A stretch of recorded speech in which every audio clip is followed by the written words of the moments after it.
All right. Our next section we're going to discuss today is about Renaissance society. This is when we talk about society, we're talking about life for the average person. So, how did the Renaissance change life for the average person, specifically in areas that embrace the Renaissance? Okay, we're going to talk about Lutheran areas, or maybe parts of Calvinist areas, or the Church, or England, or the Church of England. So, this is going to be our focus of that section. And one of the changes that we saw in this period was, look, remember, Martin Luther had translated the Bible into German. Part of his belief was that people should read the Bible at home. And in order to do that, people needed to be able to read. So Martin Luther encourages Wittenberg, and then later Saxony, which was the larger area he lived, to start public education. This is probably a K through 5 or maybe a K through 8 education. This isn't kind of high school education you guys are getting. That probably would have been done at a university. But yeah, in many of the German states who embrace Lutheranism, they start to have public schools for young kids where they learn the very basics of reading, of literature, and of religion. Again, encouraging people to read the Bible themselves, to figure it out for yourselves.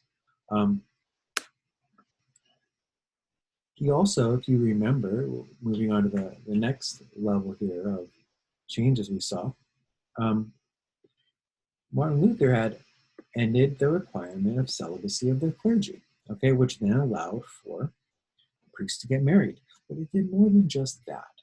Okay, I don't want to make it seem like, oh, so priests could get married, so yeah, that impacted priests, right? How did that impact everyone? But part of his discussion of marriage was that marriage should be about love between a man and a woman. And that was a big change. If you remember, before this era, most marriages were arranged.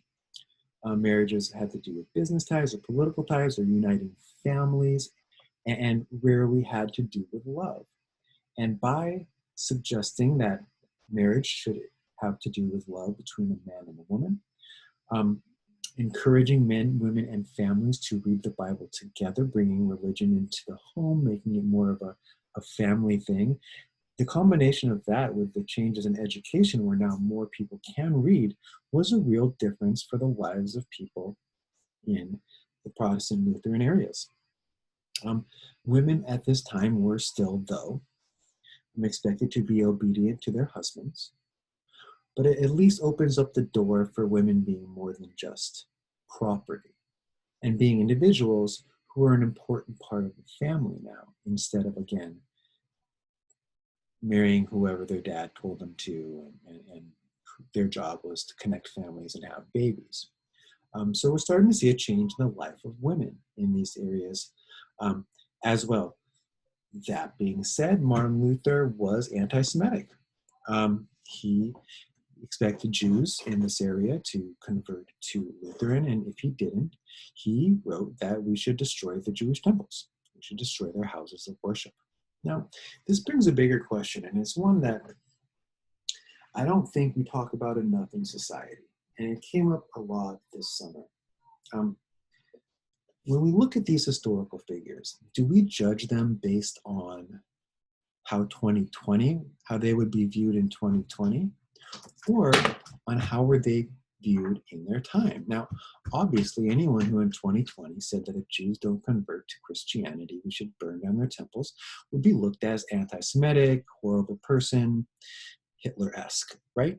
But in this period, anti-Semitism was so built into the society, and religion and forcing people to join your religion was such a common thing that it's hard to truly call Luther, a horrible person and make those comparisons with a guy like Hitler, because it was just a different time, okay? And things were different back then.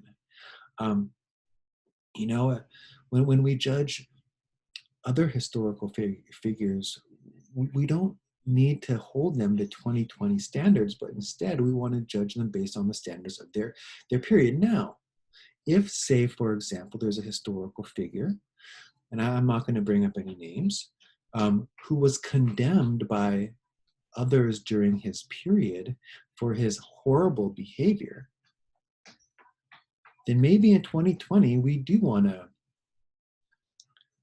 acknowledge that he shouldn't be honored in our modern world, because during his life, the courts or the church or other peoples were telling him to stop doing this horrible thing you're doing, and he or she just completely ignored it.